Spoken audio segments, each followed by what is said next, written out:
Hey guys, welcome back to the Nurses and Cocktail Lounge. Today I have with me a very special guest. I will be answering a few of your questions that I've gotten off of line in the comment sections in my DMs. Stay tuned, you don't want to miss this.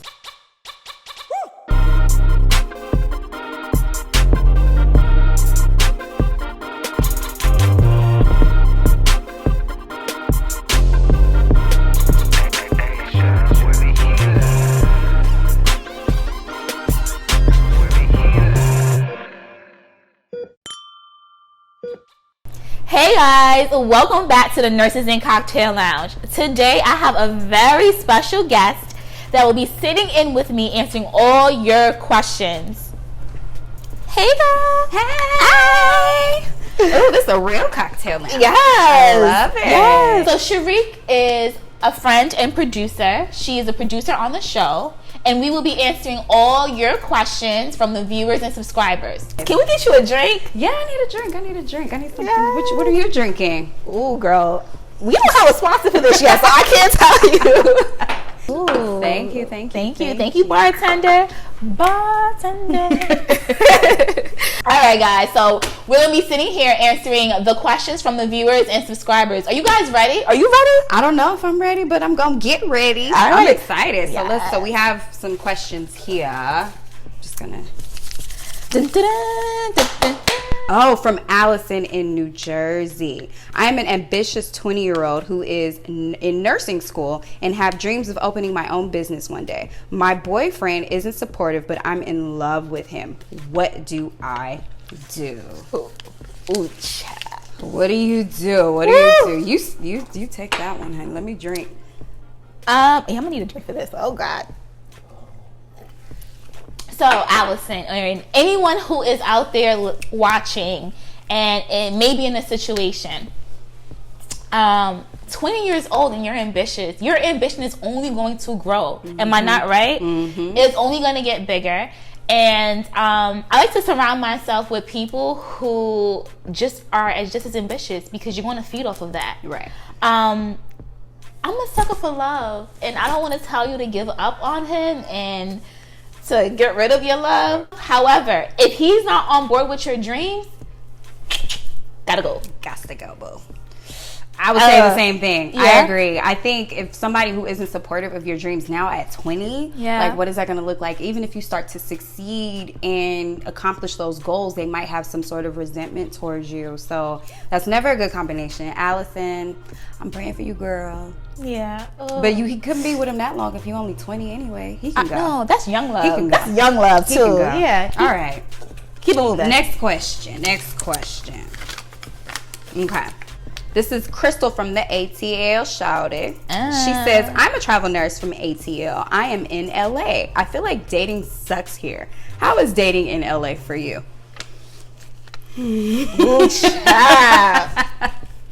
Dating in LA. I'm curious to hear more about your experience. We don't have enough time on the show to go into my experiences with dating in LA. But it's definitely different. I will say that. Mm-hmm. Like coming from New York and being from New York, and New York men have a different type of swag. Okay. You know, so, and here, to be fair, no one's from LA. Like, I've never really met anyone who is from LA. My boo from LA. So then let's definitely. How did you meet your boo? Industry type stuff. But I will say that you have a point, because dating someone who's actually organically from LA is a whole different experience than the transplants. I like to say when the transplants come, they have their noses wide open. They probably hot stuff from wherever they came from, Connecticut, Kentucky, wherever. So they think they're the ish. And then they get here, specifically the men, and they think, oh my gosh, all these baddies everywhere, and oh my gosh. And so they don't want to commit, and there's a lot of back and forth. But fortunately for me, I met my boo who is from LA, and him being from LA, I think for him it was like, I've been there, I've done that. LA is not that big of a deal to me. It's home, it's whatever. So he was a lot more chill and a lot more organic, and yeah, it worked. But all the others, oh girl, no. Yeah, dating in LA does suck. I agree with who is it? Allison, Tiffany? I forgot your name, girl. But I agree with you. It definitely sucks. I mean, there's a ton of dating apps out there. There's Hinge, there's Bumble, and I need a Hinge. Have I been in a relationship that long? I've never heard of that. Yeah, it's a new one, Child. but you can try those. I don't know what to tell you. I'm praying for you. I'm praying for myself because I'm still out here single, so we'll figure it out together. I would say get into some professional organizations. There's things like the Urban League. There's, depending on what job field that you're in, there's different organizations that you can get into. Church. It's not always the winner, but church. Ooh, but church boys, I don't know. Ugh. That's a whole other conversation. Question number 3. Let's get a good one. Okay. So this is from Jessica from New York. I love this video podcast. Thank you. I am not a nurse, but was wondering if you have any pointers for someone who wants to quit their job and become an entrepreneur. Ooh, this one's definitely for you. Yeah, this is a me question. So, this year I was able to say goodbye to my 9-to-5 life. I was working in corporate America, and I finally was able to take the leap. And I just said, I don't want to say I said to the hell with it. I said, let go and let God. I'm very spiritual. I'm very much so into my spiritual wholeness, and doing what really motivates me and what wakes me up in the morning is number one for me. Now, will I tell somebody who's fresh to LA to give up their job, or wherever you are, if you haven't established yourself and built the networks, to just quit your job? Absolutely not. For me, it took a lot of planning, it took a lot of praying, it took a lot of networking, and because of that, I was able to step out on faith knowing that I would be okay. So it's not easy. Yeah, but the grind definitely makes you work harder. And I think that's the biggest misconception that people have about entrepreneurs is that it's easy. And it's harder. It's I feel like since I left my job, to be completely honest with you, I work harder now than when I was at my job. Yeah, but it's a different kind of harder though. Yes, the difference is I'm more passionate about what I do. So the work isn't work, so to speak. Don't get me wrong, I have my stressful moments. Being on sets all the time and dealing with all the different personalities and all that, it comes with its pros and cons, but I wouldn't go back to my corporate job for nothing. So thank you for that question. Yeah, these are some really good questions. Thank you guys so much. Don't forget, if you want your questions to be answered here, to subscribe, make a comment, DM me, and let me know what your questions are. Follow. Yeah. Okay, we got a couple more. Let's do this one. This is from Shante from North Carolina. Ooh. I just passed my NCLEX. Her NCLEX. NCLEX. Okay, I don't know what that is yet, but you're going to tell me. And I have a job offer. Should I cut my dreads before the interview? Ooh. Okay, so an NCLEX is the licensing test that you have to take to get licensed in the state that you went to school. So I went to school in New York, and because I wanted to be licensed in New York, there's a state test that you have to take. So every state has that test, and that's what she's talking about. Okay. First of all, congratulations for passing your NCLEX and becoming a registered nurse. Go girl. All right, so to your question, should you cut your dreads before the interview? I'm going to be totally honest. I am a northern girl. I grew up in New York, and I passed my NCLEX in New York. And we are very liberal. There are specific laws that are against discrimination, and that is discrimination. If I am an interviewer and I tell you that you have everything that I'm looking for, but you have to cut your dreads, that's discrimination. Now, can I speak to laws in the South and how the South operates? I cannot.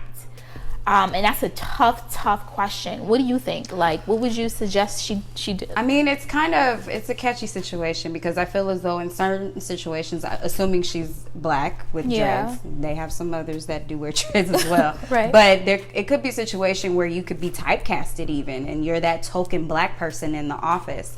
And do you necessarily want to be that? And there's that whole affirmative action, thing where people are like, well, it's not fair because you're black that you automatically get placed. But a whole other episode where we can really dig deep into it. I say do not change who you are for a job, especially coming from me because I'm an entrepreneur. So don't ever change who you are. I think you have to change who you are. If it's the right place, if it's not your hair, it's gonna be something. It's gonna be the way you talk. Yeah. They're not gonna like your short hair. They're not gonna like your nails. They're not gonna like anything about you. So if it's, you know, the hair is just a focal point. It's just a scapegoat. So I say continue to be who you are. Find a place where you're welcomed. That's good advice. Totally good advice. Hopefully that helps. Let me Yes. know. I love these questions. They're amazing. We got I one have more. some amazing followers I and love viewers. it. I love it. All right, so let's do this one. This is Tiffany from the DC. Okay. She says, any advice about dating someone you work with, i.e. a doctor, honey? Oh, that's for you. That ain't for me.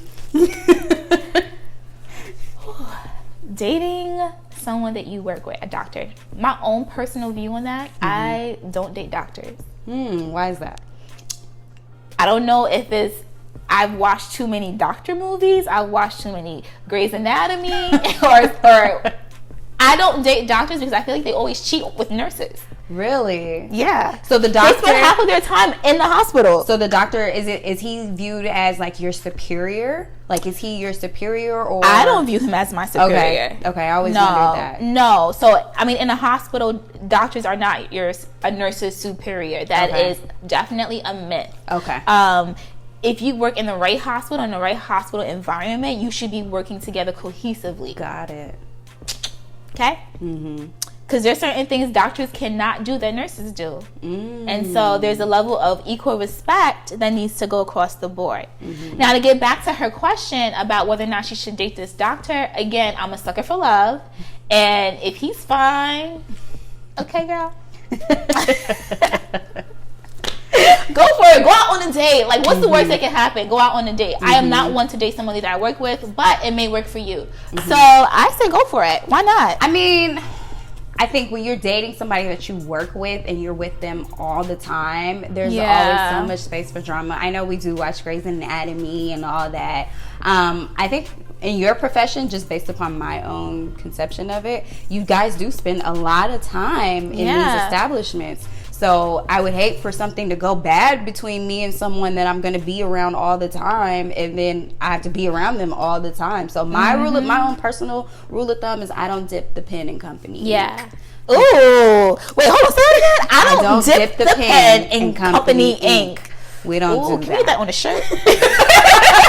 And me personally, no, it's not going to be any good. But I mean, if you feel like it'll work, and now that I know the doctor isn't technically your superior, because that's something I would definitely stay away from, is dating an upper level person that has to like tell you what to do, because that just conflict of interest, it gets crazy. So, but yeah, that was a good question. I mean, I guess if you guys can both be adults about the situation, in and out of the situation, then it could potentially work. Maybe. But then there's it's not my choice. I wouldn't do it. But then there's other people around, and there's gonna be whispering. Yeah, you gotta keep that, and you gotta keep it like on a hush hush. Everyone can't know that you're dating Dr. Fine. Well, these are some good questions. We got to do this again. Yes. Oh my God. Thank you so much for coming. Oh, thank you. This is great. I really appreciate, you creating this platform for nurses, and, it's a really good thing. I'm excited. Yay. Thank you. Thank you for coming, sitting down, answering the questions. Drinking my little cheers to drink. this. Oh, yeah, let's cheers. Ooh. Yeah. My virgin drink. Your virgin drink. I want to thank all of you guys for tuning in on another episode of Nurses and Cocktails. Stay tuned. I want you to like, subscribe, comment, DM me, and I'll see you next time in the Nurses and Cocktail Lounge. See you later. That was fun.